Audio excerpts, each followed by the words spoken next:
വിവേകാനന്ദ സ്വാമികൾ പറഞ്ഞിട്ടുണ്ട്, ഹനുമാൻജിയാവണം മാതൃക ഭാരതത്തിന്. ഇത് നൈഷ്കർമ്മിയാണത്രേ. എന്ത് കയ്യും കെട്ടിയിരിക്കൽ? അത് നൈഷ്കർമ്മിയല്ല, അത് നിഷ്ക്രിയത അല്ലേ? കയ്യും കെട്ടിയിരിക്കൽ എന്താണ്? നിഷ്ക്രിയത. നൈഷ്കർമ്മ്യം എന്ന് പറഞ്ഞാൽ എന്താണ്? കർമ്മണി അകർമ്മദർശനം. ചടുലമായി കർമ്മം ചെയ്തുകൊണ്ടിരിക്കുമ്പോഴും ഞാൻ ഒന്നും ചെയ്യുന്നില്ല എന്നുള്ള ആഴത്തിലുള്ള തിരിച്ചറിവാണ് നൈഷ്കർമ്മ്യം. ഓക്കെ, ഹനുമാൻജി പാതയിലുടനീളം പ്രലോഭനവും പ്രകോപനവും ഒക്കെ ഉണ്ടായിട്ടുണ്ട്, പക്ഷേ ഒട്ടും ചലിച്ചില്ല എന്ന് പറയും. പ്രതിബന്ധങ്ങൾ വരുന്ന സമയത്ത് എങ്ങനെ മാനേജ് ചെയ്തത് നോക്കൂ. ഇതൊക്കെയാണ് നമ്മൾ ഇൻസ്പയർഡ് ആയാലുള്ള ലക്ഷണം. അങ്ങേയറ്റത്തെ മാതൃകയായിരിക്കും. മനസ്സിലാവണില്ലേ? അപ്പൊ നമ്മുടെ കർമ്മത്തിന്റെ ആ ഒരു പൂർണ്ണതയും മനോഹാരിതയും കണ്ടിട്ട് ബാക്കിയുള്ളവർ ഇൻസ്പയർഡ് ആവണം. അങ്ങനെ നമുക്ക് മാതൃക കാണിക്കാൻ പറ്റണം. ഹനുമാൻജി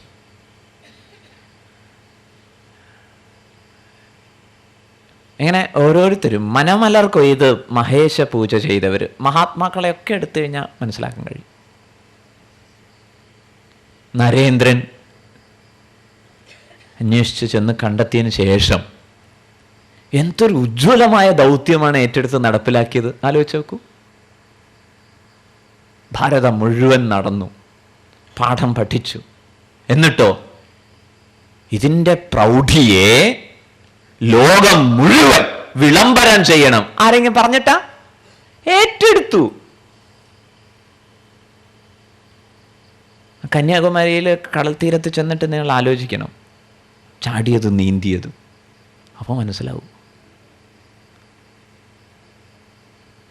കണ്ടിട്ടില്ലേ? പാറയിലേക്ക് നീന്തിപ്പോയതാ. എന്നിട്ട് അവിടെ 3 ദിവസം ചെലവഴിച്ചു. ഭാരതത്തെ ഒന്ന് നോക്കിക്കണ്ടു. ഒരിക്കൽ നരേന്ദ്രൻ വിവേകാനന്ദനായതിനു ശേഷം പിന്നെ വിശ്രമിച്ചിട്ടില്ല. സ്വാതന്ത്ര്യ സമരത്തിന് നേതൃത്വം കൊടുത്തുകൂടെയും ചോദിച്ചു. അത് പറഞ്ഞു സ്വാതന്ത്ര്യം എന്തായാലും കിട്ടും, പക്ഷേ സ്വാതന്ത്ര്യത്തെ ശരിയായ രീതിയിൽ വിനിയോഗിക്കുന്ന പൗരസൃഷ്ടി അത് നിർവഹിതമാകേണ്ടതുണ്ട്. ഇന്ന് ആടുമാടുകളാണ് വിദ്യാലയങ്ങളിൽ നിന്നും കലാലയങ്ങളിൽ നിന്നും പുറത്തിറങ്ങുന്നത്. ആർക്കു വേണമെങ്കിലും നയിക്കാൻ പറ്റുന്ന വക. അതല്ല വേണ്ടത്, പൗരസൃഷ്ടി. അതിലാണ് ഞാൻ ഏർപ്പെട്ടിരിക്കുന്നത്. അപ്പോ ഉത്തരവാദിത്വത്തെക്കുറിച്ച് വ്യക്തമായ കാഴ്ചപ്പാട്, ഉജ്ജ്വലമായ പ്രവർത്തനം. ഓക്കെ. മനമലർ കൊയ്തു മഹേശ പൂജ ചെയ്യും മനുജന് മറ്റൊരു വേല ചെയ്തിടേണ്ട. ഇനിയോ വനമലർ കൊയ്തും അതല്ലയായിൽ. ഈ മനമലർ കൊയ്ത് പൂജ ചെയ്യാനുള്ള ഒരു പരിശീലന കളരിയായിട്ടാണ് ക്ഷേത്രങ്ങളൊക്കെ വെച്ചിരിക്കുന്നത്. വനമലർ കൊയ്യ, കാട്ടിലൊക്കെ വിരിയുന്ന പുഷ്പങ്ങളൊക്കെ പറിച്ചു കൊണ്ടുവന്നിട്ട് അർപ്പിച്ചോളൂ. പക്ഷേ ഇതല്ല, ഇതൊരു തുടക്കം മാത്രം. ഇതിന്ന് പാഠം പഠിച്ച് മുന്നേറിക്കൊള്ളണം. മായാ മനുരുവിട്ടുമെരിക്കിൽ മായ മാറും. മന്ത്രജപത്തിനും ഇവിടെ അംഗീകാരം നൽകിയിരിക്കുന്നു. ഇങ്ങനെ മായ മാറ്റുന്നതിനുള്ള തന്ത്രത്തെ ആസ്വദിക്കൂ.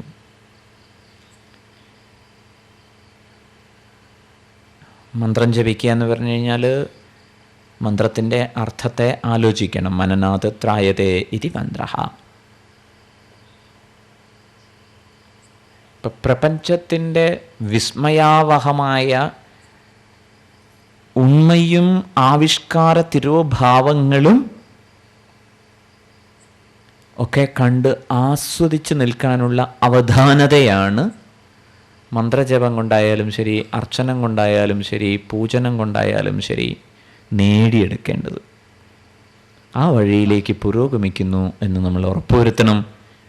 ഇതിന് വീണ്ടും അവനവൻ്റെ സർഗസാധ്യതകളെ തിരിച്ചറിഞ്ഞ് ഉജ്ജ്വലമായി ആവിഷ്കരിച്ചുകൊണ്ടിരിക്കുക എന്നുള്ളതാണ് രാജകീയമായ പാത. കർമ്മണൈവ ഹി സംസിദ്ധിമാസ്ഥിത ജനകാദയഃ. അപ്പൊ നമുക്ക് വരുന്ന അഭിമാനങ്ങളെ മുഴുവൻ അതാത് സമയത്ത് തിരിച്ചറിഞ്ഞ് പ്രകൃതിക്ക് വിട്ടുകൊടുക്കാൻ പറ്റണം, നിരാകരിക്കാൻ പറ്റണം.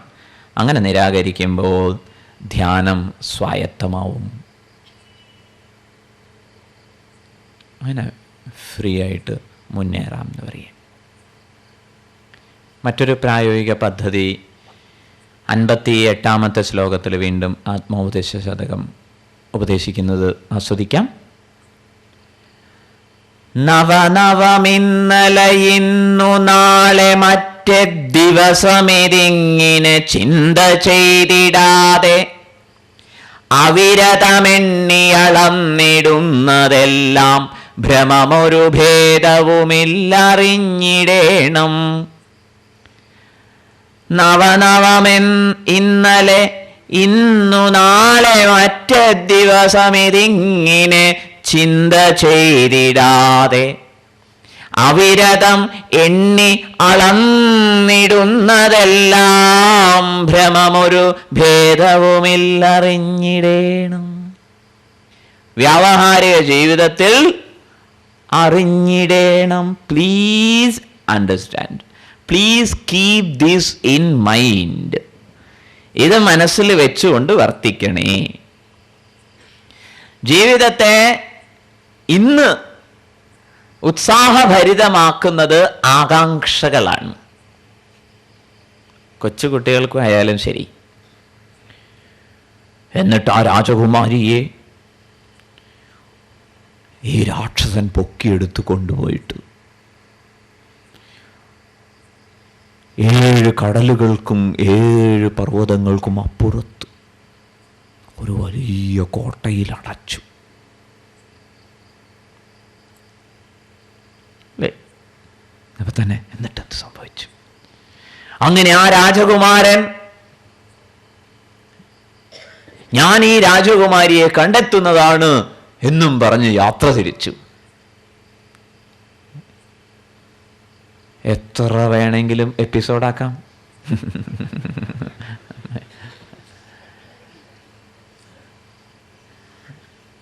അവസാനം കൊട്ടാരത്തിന്റെ മുന്നിലെത്തി. അപ്പോഴും പ്രശ്നം ഉണ്ടാക്കാൻ വേണമെങ്കിൽ ഒരു വില്ലനെ ഫിറ്റ് ചെയ്യാം. നമുക്ക് നല്ല ആകാംക്ഷയാണ് അല്ലേ? ഇപ്പൊ തന്നെ ഇപ്പൊ എന്ത് സംഭവിച്ചു എന്നുള്ള അറിയാൻ അല്ലേ?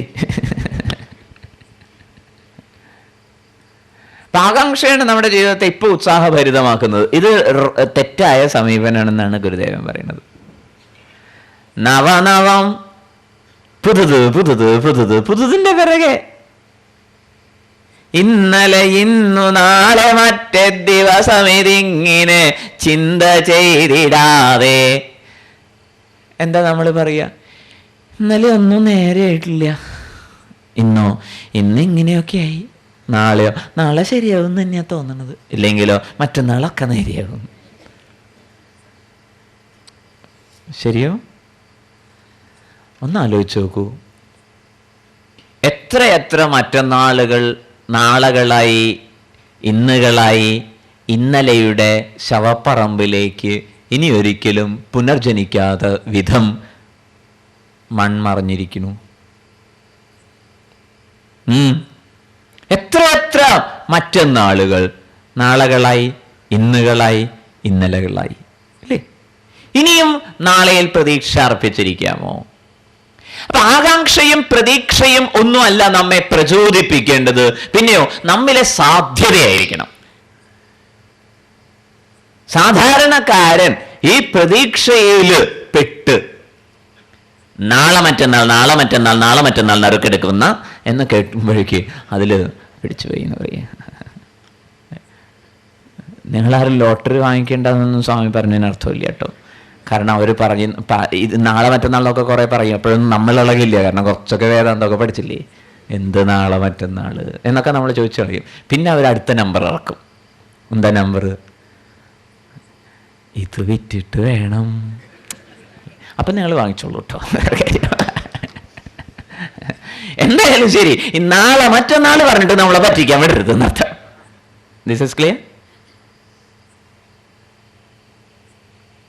ആകാംക്ഷയല്ല നമ്മൾ ഭരിക്കേണ്ടത്, പിന്നെയോ സാധ്യതകളെ കുറിച്ചുള്ള അവബോധം. അതിൻ്റെ ആവിഷ്കാരത്തിന് വേണ്ടി ജീവിക്കാൻ നമ്മൾ തീരുമാനിക്കണം. അപ്പൊ അത് ആനന്ദ നിർഭരമാകും, ശാന്തി സമ്പന്നമാകും, മറ്റുള്ളവർക്കോ വറ്റാത്ത പ്രചോദനമാവും. ഇപ്പൊ ഗുരുക്കന്മാരെ കുറിച്ചൊക്കെ നമ്മൾ പറയുക എന്താ, ഒരു പുരുഷായുസ്സിന് ചെയ്താൽ തീരാത്ത അത്രയും അല്ലേ. നാരായണ ഗുരുദേവൻ കടന്നു വന്ന സാമൂഹികവും രാഷ്ട്രീയവും സാമ്പത്തികപരവുമായിട്ടുള്ള പശ്ചാത്തലത്തെ കുറിച്ച് മുഴുവൻ അപഗ്രഥിച്ച ശേഷം നമ്മൾ പറയണു, അഹോ വിചിത്രം, ഗുരുദേവൻ എങ്ങനെ സാധിച്ചു എന്ന് ചോദിച്ചാൽ അവനവൻ്റെ ആഴമുള്ള അനന്തമായ സാധ്യതകളുടെ വറ്റാത്ത ഉറവയെക്കുറിച്ചുള്ള തിരിച്ചറിവ്. ബാസ് ഒരിക്കലും അതങ്ങോട്ട് ഇൻസ്പയർഡ് ആയി കഴിഞ്ഞാൽ പിന്നെ ഹനുമാൻജിക്ക് ആരും പറഞ്ഞു കൊടുത്തതല്ല, ദേ രാവണനെയും കൂടി അറിയിച്ചിട്ട് പോയിക്കോളൂ കേട്ടോ എന്നൊന്നും ആരും പറഞ്ഞിട്ടില്ല. ഇതേപോലെ എന്താ ചെയ്യേണ്ടതെന്ന് എനിക്കറിയാം.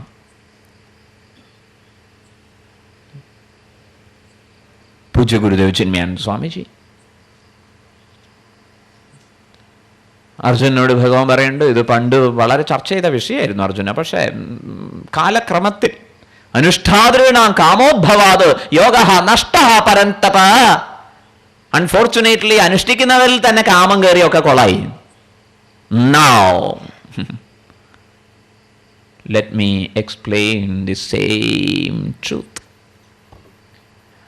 അതേ യാഥാർത്ഥ്യം ഞാനിതാ നിനക്ക് വേണ്ടി ഇപ്പൊ പറഞ്ഞു തരുന്നു. ഇതേപോലെ കുറച്ചു കാലം കൊണ്ട് ഭഗവത്ഗീതയൊക്കെ സൈഡായി എന്ന് പറയാം. അപ്പോഴാണ് നവപാർത്ഥസാരഥി ഗുരുദേവ് കടന്നു വരുന്നതെന്നർത്ഥം. ആലോചിച്ച് നോക്കൂ. അപ്പൊ സാധ്യതകളെ കുറിച്ചുള്ള തിരിച്ചറിവ്, അവിടെയാണ് നമ്മൾ കോൺസെൻട്രേറ്റ് ചെയ്യേണ്ടത്. അതുകൊണ്ട് ഗുരുദേവൻ ഇവിടെ താക്കീത് ചെയ്യുന്നു, നവനവം ഇന്നലെ ഇന്നു നാളെ മറ്റേ ദിവസം ഇതിങ്ങനെ ചിന്ത ചെയ്തിടാതെ അവിരതമെണ്ണിയളന്നിടുന്നതെല്ലാം ഭ്രമം. നിങ്ങൾ ചെയ്തു കൂട്ടുന്ന മഹത്തായ കർമ്മങ്ങളൊക്കെ ഭ്രമമാണ്. അതറിഞ്ഞുകൊണ്ട് തന്നെ ചെയ്യണം. അപ്പോൾ സാധ്യതകളിൽ ഊന്നിക്കഴിഞ്ഞാൽ നമുക്കത് സാധിക്കും. മറ്റേത് ഇങ്ങനെ പിടിച്ചു കിട്ടുമ്പോഴേക്ക് കൈ കിട്ടുമ്പോഴേക്ക് നമുക്ക് എന്ത് തോന്നും, ഓ ദിസ് ഇസ് നത്തിങ്. ഈ തിരിച്ചറിവ് എപ്പോഴും ഉണ്ടായിട്ടുണ്ട് അല്ലേ? ഉണ്ടായിട്ടുണ്ടോ ഇല്ലേ? എത്ര ആകാംക്ഷയോടെ ഓരോന്ന് നേടിയെടുത്തത് അല്ലേ?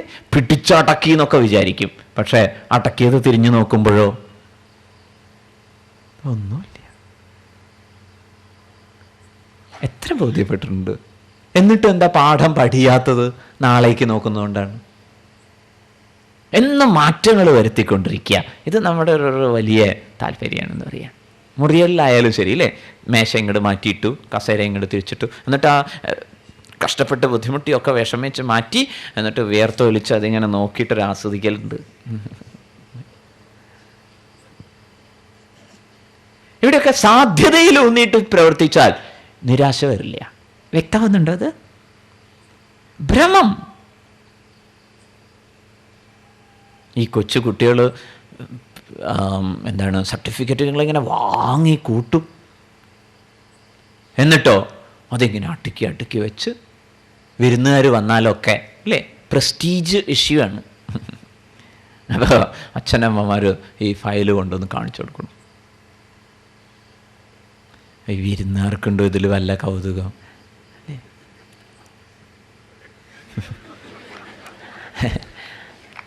ഇത് സമ്മതിക്കാൻ ഇഷ്ടമില്ല. അപ്പം അച്ഛനും അമ്മ അവരുടെ ശ്രദ്ധ ഇങ്ങനെ വലിച്ചഴിച്ചത്, ഇത് നോക്ക്, അല്ല ഇത് മോന് പെയിന്റിങ്ങിന് കിട്ടിയതാ. അത് ശരി, പെയിന്റിങ്ങിന് കിട്ടിയതല്ലേ, അത് അങ്ങ് കണ്ടില്ലല്ലോ, തിരിച്ചിങ്ങോട്ട് പറ്റി. ഈ കൗതുകത്തിനൊക്കെ എത്ര ആയുസ് ഉണ്ടെന്ന് ചോദിക്കുക. ഒരു ജോലിയൊക്കെ കിട്ടി, കല്യാണം കൂടി കഴിഞ്ഞാൽ കഴിഞ്ഞു എല്ലാം. ഈ കല്യാണം കഴിഞ്ഞു എന്നൊക്കെ പറഞ്ഞാൽ കല്യാണം കഴിഞ്ഞ പോലെ ഞാൻ പിന്നെ ആ സർട്ടിഫിക്കറ്റും കൊണ്ട് അങ്ങോട്ട് ചെന്നാൽ മതി. ആണായാലും പെണ്ണായാലും ഒക്കെ കണക്ക് തന്നെ. ശരിയോ തെറ്റോ? ഭ്രമം എന്ന് വിചാരിച്ചിട്ട് ആരെങ്കിലും സർട്ടിഫിക്കറ്റ് നേടി എടുക്കാതിരിക്കരുത്. കേട്ടില്ലേ? നിങ്ങൾ എക്സ്ട്രാ കരിക്കുലർ ആക്ടിവിറ്റീസ് ഒക്കെ ആയിട്ട് ഓടി നടക്കൂ, എല്ലാം നേടിക്കോളൂ. നേടുമ്പോഴൊക്കെ തീരുമാനിക്കേണ്ടത് എന്താ? ഞാൻ അനന്തശക്തിമാൻ. മനസ്സിലായില്ലേ? ശക്തിമാൻ കാണണം എന്ന് പറഞ്ഞ കുട്ടികൾ ബഹളം വയ്ക്കുമ്പോൾ നീ തന്നെ ഒരു ശക്തിമാനാണ് എന്ന് പറഞ്ഞിട്ട് ഇതൊക്കെ കുറച്ചൊന്ന് പറഞ്ഞു കൊടുക്കൂ, അതും കൂടി കണ്ടെത്തിക്കോട്ടെ എന്ന് പറയും. മനസ്സിലാവണില്ലേ? ഇപ്പം സർട്ടിഫിക്കറ്റുകൾക്കൊന്നും വിലയില്ല. പിന്നെ അവർ തൽക്കാലം സമ്മതിച്ചിട്ടേ ഉള്ളൂ, ആജീവനാന്തം സമ്മതിച്ചിട്ടൊന്നുമില്ല. സർട്ടിഫിക്കറ്റ് എന്ന് പറഞ്ഞാൽ എന്താ? സമ്മതിപത്രം, തൽക്കാലത്തേക്കുള്ള ഒരു സംഭവം തന്നെയുള്ളൂ.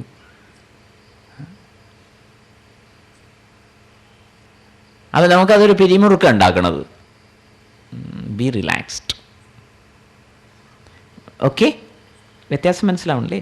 നവനവമിന്നലെ ഇന്നു നാളെ മറ്റേ ദിവസം ഇതിങ്ങനെ ചിന്ത ചെയ്തിടാതെ അവിരതമെണ്ണി അളന്നിടുന്നതെല്ലാം ഭ്രമമൊരു ഭേദവുമില്ലറിഞ്ഞിടേണം. ഇങ്ങനെ അളന്നിടുന്നത് അനുഭവങ്ങളാണ്, ഇങ്ങനെ വാരി വാരി ചൊരിയുന്നത്. ഇതൊക്കെ എന്താണ്? വെറും ഭ്രമം. should not be carried away by those ഭ്രമാസ്. ആ ഭ്രമങ്ങളാൽ നിങ്ങൾ വലിച്ചഴക്കപ്പെടാതിരിക്കട്ടെ. This is okay.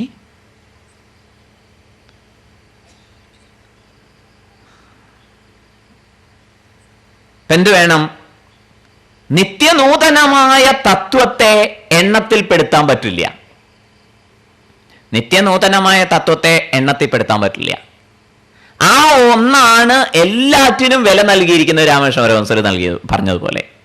അതുകൊണ്ട് എന്ത് വേണം? ഇതൊക്കെ കാലബന്ധിതമാണ്. കാലാതീതത്തിലേക്ക് കോൺസെൻട്രേറ്റ് ചെയ്ത് കഴിഞ്ഞാൽ നമ്മൾ എന്ത് ചെയ്യുന്നു? സജീവമായി വർത്തമാനത്തിൽ വർത്തിക്കുന്നു. പക്ഷേ ആവിഷ്കാരത്തിലാണ് ഊന്നിയിരിക്കുന്നത്. അപ്പം ജീവിതത്തിനൊരു നൂതനത്വം ഉണ്ടാവും. ഓക്കെ, കാരണം എന്താണ്? നിത്യനൂതനമായ സത്യത്തിൻ്റെ ആവിഷ്കാര ഉത്സവമായി ജീവിതം. This is clear. ഇപ്പൊ കർമ്മരംഗത്ത് ജ്വലിച്ചു നിൽക്കുക, ധ്യാനപരത അന്വേഷണം മറുവശത്തും നിലനിർത്തുക. ആത്മോപദേശശതകം 1-ാമത്തെ ശ്ലോകം ഗംഭീരാണ്. അറിവിലുമേറി അറിഞ്ഞിടുന്നവൻ തന്നൊരുവിലുമൊത്തു പുറത്തുമുജ്വലിക്കും. കരുവിനു കണ്ണുകൾ 5 തെരുതെര വീണു വണങ്ങി ഓതിടേണം. അറിവിലും എന്തൊക്കെ അറിവുകളാണ് നമുക്കുള്ളത്? എന്തൊക്കെ അറിവുകൾ ശേഖരിക്കാനാണ് നെട്ടോട്ട് ഓടുന്നത്? അറിയേണ്ടത് അറിഞ്ഞിട്ടുണ്ടോ മിസ്റ്ററേ? അറിവിലുമേറി അറിഞ്ഞിടുന്നവൻ തൻ ഉരുവിലും ഒത്തുപുറത്തുമുജ്വലിക്കും കരു. ജീവിതത്തെ സാക്ഷാത്കരിച്ചവരാരാണ്? അറിവിലും ഏറി അറിഞ്ഞവരാണ്. അതായത് സാപേക്ഷികമായ അറിവിന്, ഇന്ദ്രിയ സന്നികർഷമായ അറിവിന് അപ്പുറത്ത് അറിയുന്ന ആളെ സംബന്ധിക്കുന്ന അറിവ്. ഇതൊക്കെ വളരെ പ്രായോഗികമായിട്ട് നമുക്ക് ആസ്വദിക്കാവുന്നതാട്ടോ. അറിവുകളാൽ വലിച്ചഴിക്കപ്പെടാതെ ആരറിയുന്നു എന്ന് അന്വേഷിച്ച് മിണ്ടാതിരിക്കുക. പറ്റും പോലെ ഇരിക്കൂ. അറിവിലുമേറി അറിഞ്ഞിടുന്നവൻ തന്നുരുവിലും ഒത്തു പുറത്തും ഉജ്വലിക്കും കരു. കരു എന്ന് പറഞ്ഞാൽ സകല കർമ്മത്തിൻ്റെയും കേന്ദ്രം എന്നാണ് ഒരാചാര്യൻ നൽകിയിരിക്കുന്ന വ്യാഖ്യാനം. യതഃ പ്രവൃത്തിർഭൂതാനാം യേന സർവമിദം തതം. ഭഗവത്ഗീതയിൽ പറയുന്നു, യാതൊന്നിൽ നിന്നാണോ സകലമായ പ്രവൃത്തികളും സമാരംഭിതമായിട്ടുള്ളത്, യാതൊന്നാണോ എല്ലായിടത്തും വ്യാപിച്ചിരിക്കുന്നത്, അതിനെയാണ് കരു എന്ന് പറയുന്നത്. കാതൽ. നമ്മൾ പല പ്രാവശ്യമായിട്ട് കണ്ടതാണ് ഈ ലോകം പൊള്ളയാണ് എന്ന്. തിരഞ്ഞു നോക്കിക്കഴിഞ്ഞാൽ ഇതിലൊന്നും സത്യമില്ല. ഇപ്പം എനർജി പാക്കറ്റ്സ് എന്നൊരു സങ്കല്പമുണ്ട്. ക്വാണ്ടം മെക്കാനിസത്തിൽ അവർ പറയുന്നത് എന്താണ്? Energy packets. എന്നിട്ട് അവർ പറയുന്നു മൈൻഡ് യു ഈ പാക്കറ്റ് കാലിയാട്ടോ എന്ന്. അങ്ങനെ സയൻസ് പോലും കുറേ അത്ഭുതങ്ങൾ, വിസ്മയാവഹമായിട്ടുള്ള ചില പാഠങ്ങൾ നമ്മളെ പഠിപ്പിച്ചു തരുന്നുണ്ട്.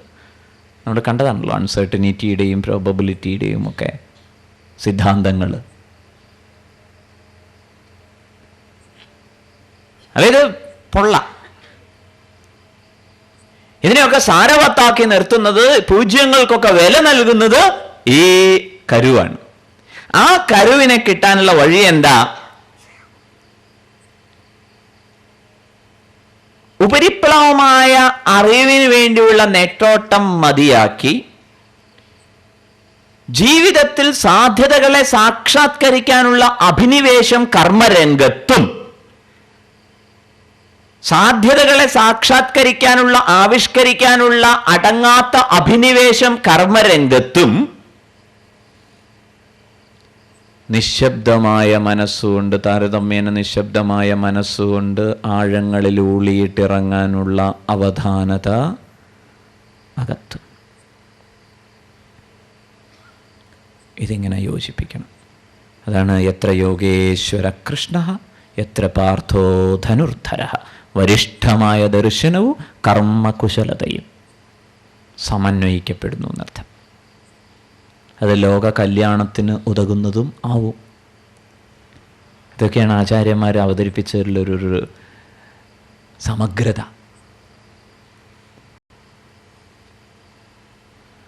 ഈ കരുവിന് വേണ്ടിയിട്ട് എന്ത് ചെയ്യണം? സകല ക്രിയാത്മകതയുടെയും അടിസ്ഥാനമായിട്ടുള്ള കരുവിന് വേണ്ടിയിട്ട് കണ്ണുകൾ അഞ്ചുമുള്ളടക്കി വൈയഷികമായ പ്രപഞ്ചത്തിൻ്റെ, വിഷയപ്രപഞ്ചത്തിൻ്റെ വിധാനീയതയ്ക്ക് അപ്പുറത്ത് വാസ്തവത്തെ സംബന്ധിക്കുന്ന വിശകലനം. വാസ്തവം എന്ന് പറഞ്ഞാൽ വസ്തു ഉള്ളതായിരിക്കുന്നത്. ബാക്കിയൊക്കെ നമ്മൾ ആരോപിച്ചതാണ്. ഇത് കൊള്ളാമെന്നും കൊള്ളില്ലെന്നൊക്കെ നമ്മൾ ആരോപിക്കുന്നതാണ്. ഈ ആരോപണങ്ങളൊക്കെ, ഈ വിശേഷണങ്ങളൊക്കെ അഴിച്ചു മാറ്റിക്കഴിഞ്ഞാൽ എന്താണോ വാസ്തവത്തിലുള്ളത് അതിനെ തേടൽ. ഇതിനെയാണ് കണ്ണുകൾ അഞ്ചും ഉള്ളടക്കുക എന്ന് പറയുന്നത്. ഇന്ദ്രിയങ്ങളെ അന്തർമുഖമാക്കുക എന്ന് പറഞ്ഞാൽ വിഷയത്തിൽ ഭ്രമിക്കാൻ അതിന് അനുവാദം കൊടുക്കാതിരിക്കുക, അഥവാ വിഷയത്തെ വിശകലനം ചെയ്യാനുള്ള ഉണർവ് ഉണ്ടായിരിക്കുക. ഉണരരുതിന്നി ഉറങ്ങിടാതിരുന്നീടണം അറിവായി. പ്രതിഭാസങ്ങൾക്കപ്പുറത്തുള്ള വാസ്തവത്തിലേക്ക് ഉണരാം. ഈ ഒരു ജ്ഞാനദൃഷ്ടി കൊണ്ട് നോക്കുമ്പോൾ എന്താ പ്രത്യേകത? രാഗദ്വേഷ കലുഷിതമായ ലോകമല്ല നമ്മൾ കാണുന്നത്, വസ്തുധർമ്മം കാണുന്നു. അത് അവനവനെ കാണുന്ന പോലെയാണ്. വിദ്യാ വിനയ സമ്പന്നേ ബ്രാഹ്മണേ ഗവിഹസ്തിനി ശുനി ചൈവ ശ്വപാകേ ച പണ്ഡിതാ സമദർശിനഃ. ആത്മവിഷയത്തിൽ ബുദ്ധിയുറച്ച പണ്ഡിതന്മാരെ സംബന്ധിച്ചിടത്തോളം വിദ്യാവിനയ സമ്പന്നനായ ബ്രാഹ്മണനെയും ആനയെയും പശുവിനെയും നായയെയും നായയെ കൊന്നു തിന്നുന്നവനെയും കാണുമ്പോഴും അവർ ഒന്ന് മാത്രം, സമത്തെ മാത്രം കാണുന്നു. വാസ്തവത്തിൽ ഈ പ്രതിഭാസങ്ങൾക്കൊക്കെ പിറകിലുള്ള ആധാര സത്യമെന്ത്, അതിനെ മാത്രം കാണുന്നു എന്നർത്ഥം. കണ്ണുകൾ അഞ്ചുമുള്ളടക്കി തെരുതര വീണ് വണങ്ങിയോതിടേണം. ഇങ്ങനെ ധ്യാനപരത ചിന്തയിൽ നിലനിർത്തുമ്പോൾ ഇത് ഓതിടേണം എന്ന് പറഞ്ഞാൽ ഗുരുവിനോട് ഈ സത്യത്തെ വെളിവാക്കി തരയണമേ എന്ന് പ്രാർത്ഥിക്കലാവാം. മറ്റുള്ളവരോട് ഇങ്ങനൊരു സത്യമുണ്ട് കേട്ടോ, അതാണ് പ്രധാനം എന്ന് പറയുന്നതാവാം.